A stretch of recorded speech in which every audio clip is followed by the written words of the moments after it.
Assalamualaikum teman-teman, kembali lagi bersama saya Ani di Haliza TV ya. Oke teman-teman, apa kabar kalian semuanya hari ini? Saya harap semua teman-teman baik ya, diluluskan dengan segala urusannya, sukses ke depannya.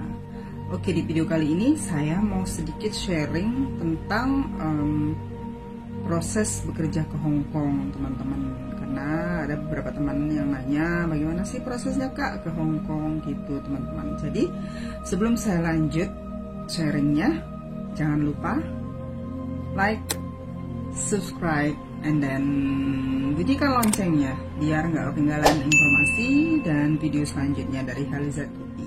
Oke, lanjut teman-teman ya. Jadi gini, apa sih yang harus kita persiapkan untuk berangkat ke Hong Kong? Ada beberapa hal ya teman-teman yang harus benar-benar kita perhatikan, benar-benar kita persiapkan. Di antaranya salah satu yang paling penting itu niat dan tekad kita teman-teman. Niat kita mau kerja, mau main-main kah, gitu ya. Pertama niat, biar sampai negeri orang nanti kita nggak cengeng, nggak sedikit-sedikit pengen pulang gitu. Terus yang kedua tuh mental juga harus siapkan mental. Bagaimana mental kita? Apakah kita sedikit-sedikit cengeng? Apakah sedikit-sedikit kita merasa bagaimana gitu? Mental yang kedua yang harus dipersiapkan.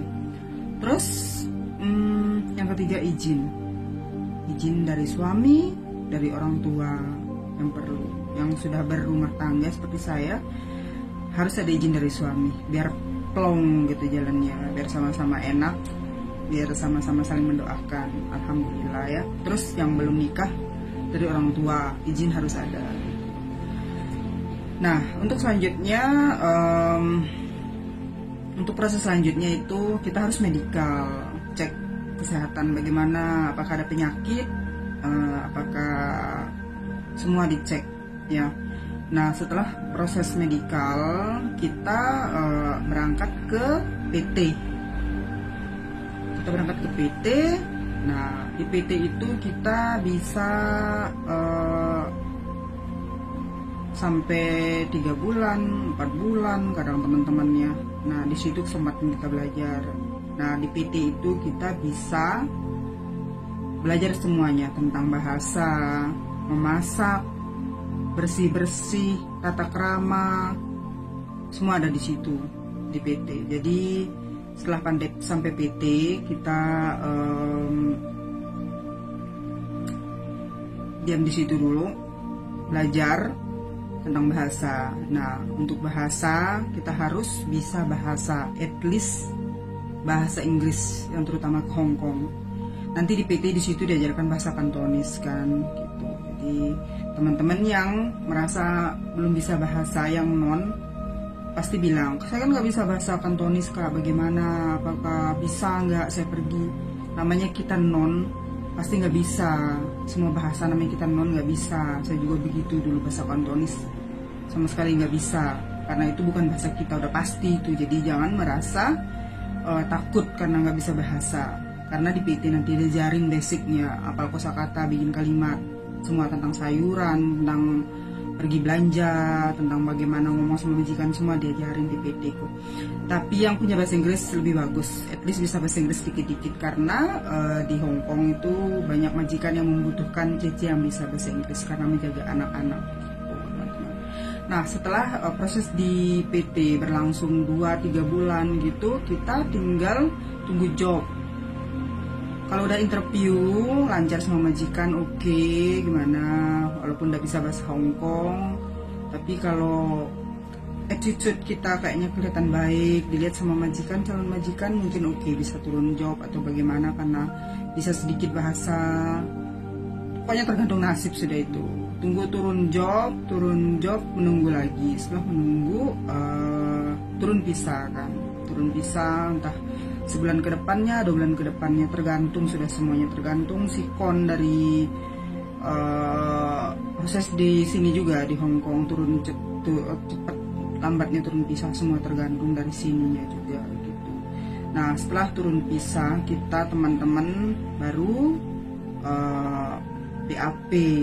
PAP itu persiapan akhir pemberangkatan. Jadi kita di situ dibimbing, jadi kasih pengenalan bagaimana setelah sampai di sini gitu. Setelah PAP biasanya kita menunggu seminggu atau 2 minggu setelah PAP bisa langsung terbang gitu. Terbang.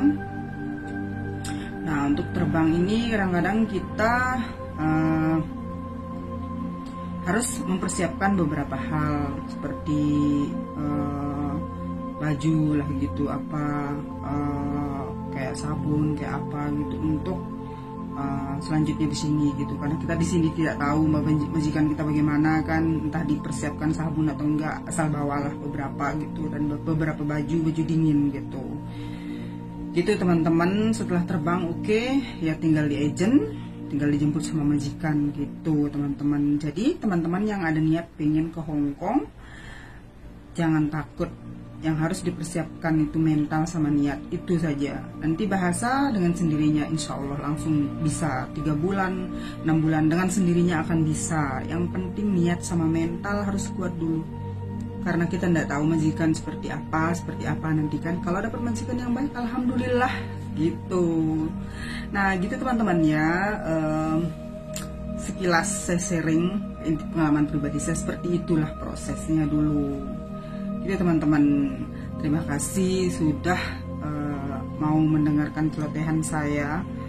Kalau teman-teman menganggap ini sedikit penting, nggak apa-apa, di share gitu. Terima kasih, like komennya, jangan lupa saling support terus ya. Wassalamualaikum warahmatullahi wabarakatuh.